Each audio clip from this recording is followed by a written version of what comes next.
Saudi আরবে চা খাইতে হইলে যাইতে হবে আপনাকে বুফিয়া। যদি আপনি নতুন এসে থাকেন তাকে কাউকে বলবেন যে ভাই ওয়েন বুফিয়া, তাই দেখাই দিবে।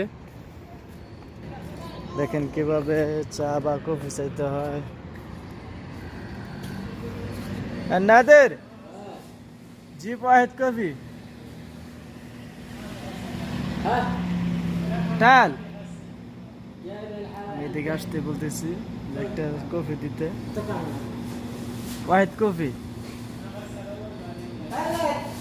সুকার সুকার সেম সেম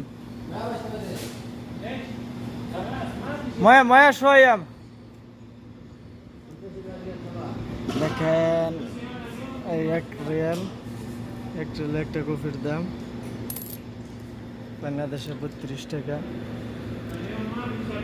এই যে আমি টাকাটা দিলাম, কফিটা দিয়ে দিছি। চার দোকান থেকে বুফিয়া আর হোটেল যা আছে এগুলো খুব মাতাম।